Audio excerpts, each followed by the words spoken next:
coming in hot. That's as slow as it goes. I know it is. I need to adjust the idle, but I don't know how. Well, I don't care. I love that. So this is the Boomkin. Luggers have pretty serious boomkins. They're also in Cornwall referred to as bunkins, outriggers, and probably a couple other things I haven't heard, depending on whether it's a North Coast boat or a South Coast boat or whatever. And actually, I believe in St. Ives these were referred to as mizzen booms, but I'd have to check on that again.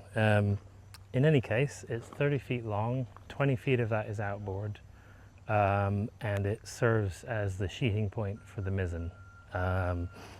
And this is an old utility pole, which I had rejected at one point because of how many checks and how deep the checks were.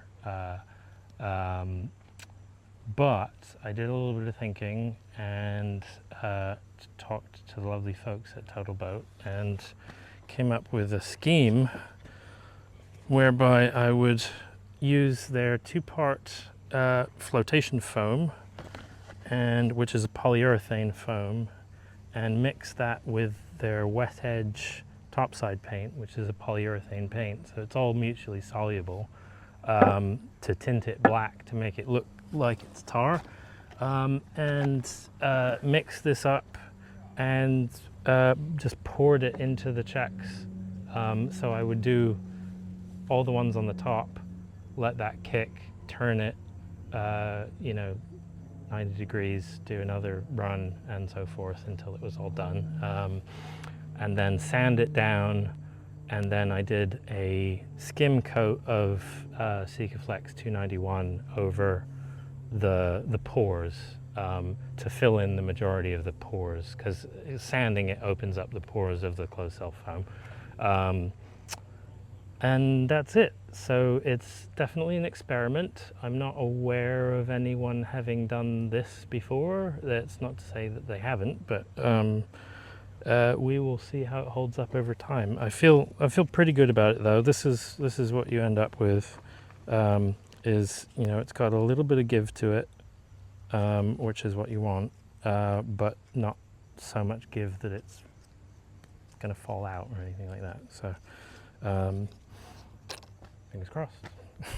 I had to cut a hole in the back of the shed and actually get this up on the boat in order to fit the saddle and the heel. So this, the heel here actually makes contact with the deck. I've put a live oak block on the deck where this meets the deck, and eye bolts either side and a chain that goes across, and then you just drive wedges to snug it down, which is a very, very low tech, very simple way of doing it, but also very strong and easy to handle.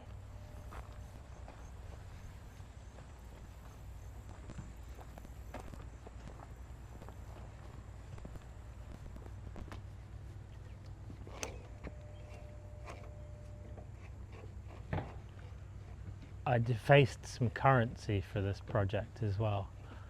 I didn't have a surplus of keeper plates for the pin for the shiv that goes in the end, so these are American quarters.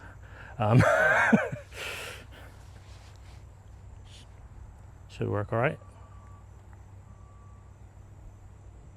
And then I did the same thing that I did with the masts, and I 3D printed a PETG plastic box that I then glued into the cutout for the shiv, so that the shiv is now wearing on plastic instead of on wood, and also the pin goes not just through wood but also through plastic, so it's bearing on multiple different surfaces as well, and that should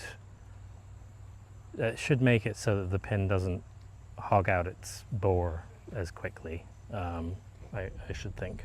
Yeah, we shall see. I've been applying coats of a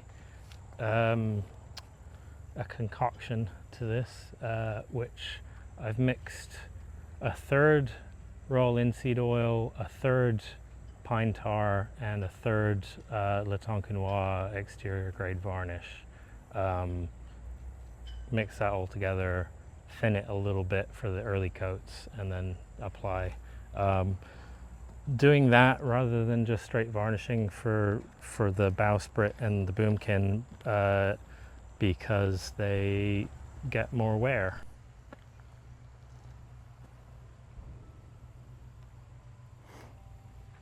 And this looks like a neat repair.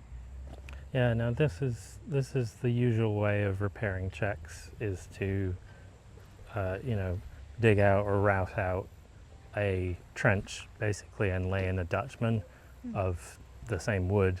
So I started doing that with these two, but then just got really overwhelmed with how many I was going to have to do, and so came up with a different plan.